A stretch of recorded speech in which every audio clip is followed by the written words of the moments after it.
People usually smile when I tell them that life is a dream.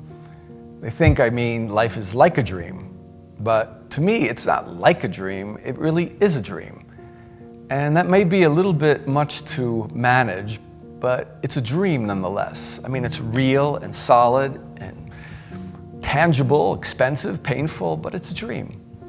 And if you like the left brain perspective of that, the scientific perspective, maybe the dream part can be equated to the quantum physics perspective. And if you look at the subatomic level, the quantum physicists talk about how our thoughts and the people who observe a scientific experiment affect the outcome of the experiment.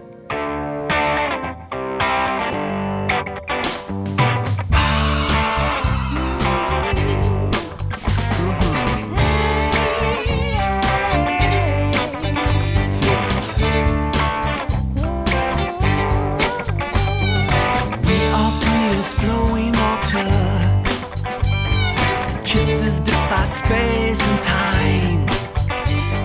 Trust you are Athena's daughter. Trust the things you feel inside.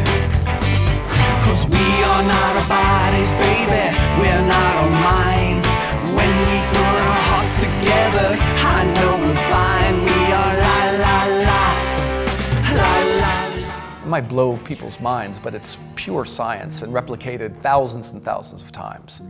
And if you like the right brain perspective to this, it might be more like a spiritual type of approach where you understand that the attitude and the thoughts and the feelings that you carry affect everything that you experience in life. Tumbling down, and I said tumbling down. We watch the old world tumbling down.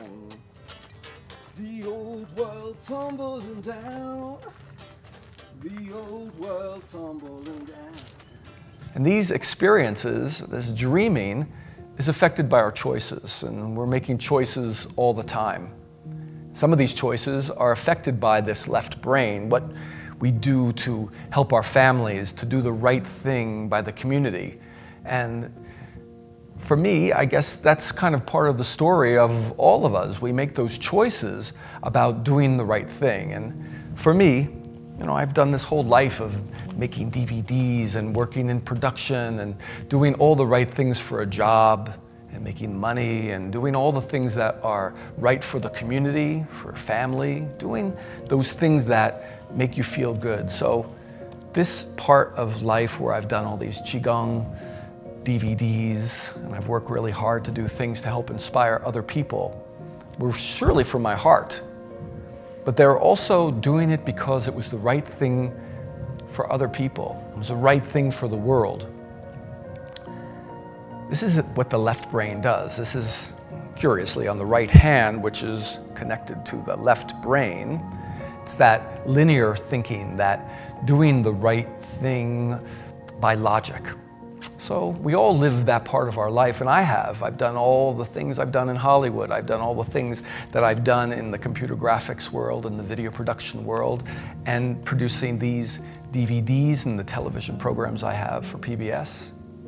These are all things that you do because it's the right thing. But then there's that other part of your life, and you think, as we all do, what about me? What about that thing that brings me joy? What's the part that doesn't make a whole lot of sense? It might not be the thing that is career-oriented. It might not be the thing that your family or your society really thinks is the right thing. And sometimes that's what rock and roll is, you know? And that's on this side, on the left hand, which controls this right side of the brain. The right side of the brain is our creative side. That's what drove me to make these DVDs. The audio part of my life is the music part, that music side that tells me I have to do something for myself. I have to do something creative. I have to do the thing that brings me joy and doesn't make a whole lot of sense, but is that creative side that satisfies and feeds that creative part of myself. And I've written music my whole life. I mean, since a teenager, it was the place where I found solace in a crazy world when I was trying to figure out what was this world all about. I would write songs, like so many musicians. Any of you who are musicians, you know you find that place where you play music or you write songs to help resolve things in this world.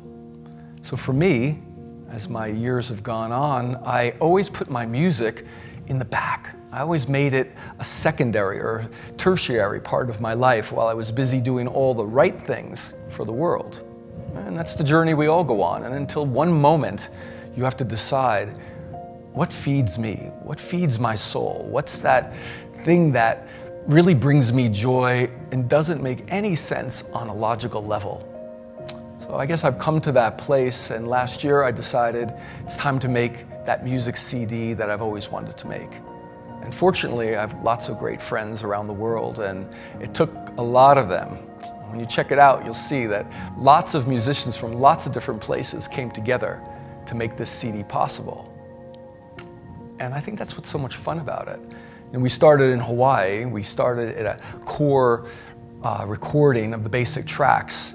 But then I realized all my different musicians were from different places, and people I loved and enjoyed from a music level had to be called in.